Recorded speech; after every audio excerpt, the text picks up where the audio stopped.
안녕하세요. 와이메커 여러분.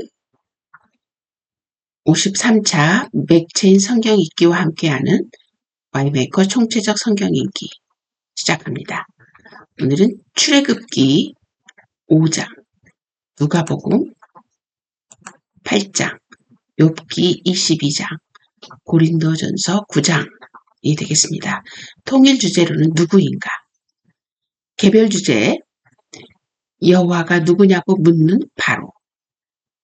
모세와 아론은 바로를 찾아가 이스라엘 백성의 여호와 하나님이 그들을 보내달라고 말씀하셨다고 말했지만 바로는 그 여호와가 누구인지를 묻습니다.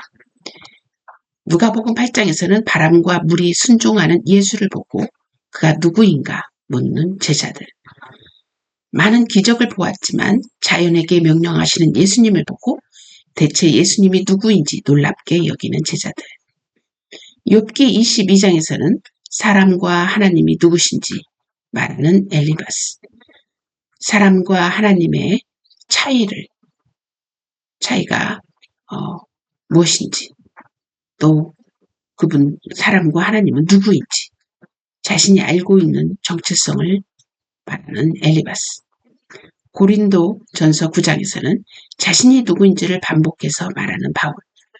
바울은 자신이 누구인지를 반복하며 자신의 자유의 합당성을 말하지만 그 자유를 복음을 위하여 제한하기로 한 바울.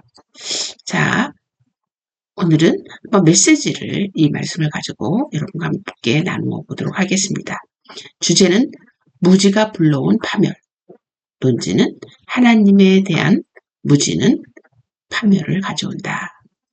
자, 한국의 자살률은 OECD 국가 중 1위입니다.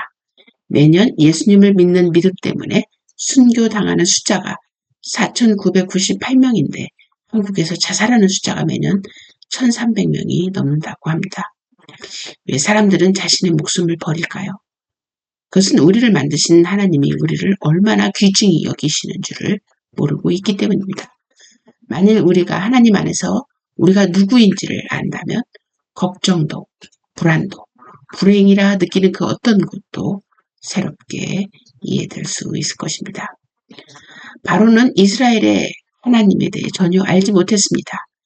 지팡이를 뱀으로 만드는 정도의 마술은 이집트에도 가능했기 때문에 바로의 선택은 자연스러웠습니다. 하나님에 대한 무지의 결과입니다. 제자들은 예수님의 기적을 보았지만 하나님의 사람으로서 할 수 있는 기적이라고 생각할 수 있을 것입니다. 그런데 자연을 잠잠케 하는 창조주라는 사실까지 인지하기는 아직 멀었습니다. 엘리바스는 사람에 대한 지식을 잘 알고 있었습니다. 우리의 경건이 하나님에게 아무런 유익을 끼치지 못한다는 것은 사람에 대한 엄청난 발견이 아닐 수 없습니다. 그러나 하나님에 대한 지식은 자신의 편견과 이해로 가득 차 있었습니다. 우리는 우리에게 비춰진 하나님의 일부분만이 알 뿐이지 그분은 기묘자라는 의미를 알지 못하고 있습니다.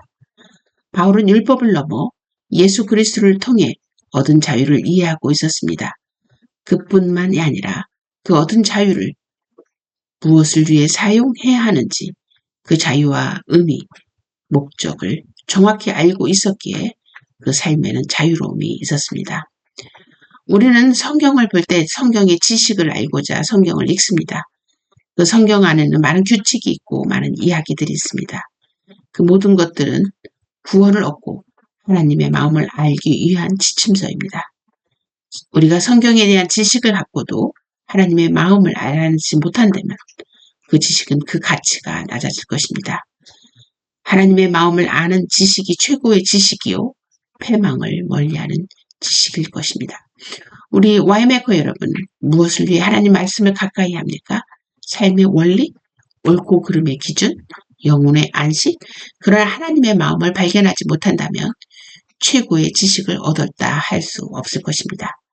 우리가 하나님의 마음을 알 수 있는 도구는 최고의 지식을 선물을 한 것입니다. 여러분은 행복하다고 생각하십니까? 아니면 불행하다고 생각하십니까? 그렇게 생각하는 이유를 함께 나누어 보고 자신의 생각이 옳은지 함께 점검해 봅시다.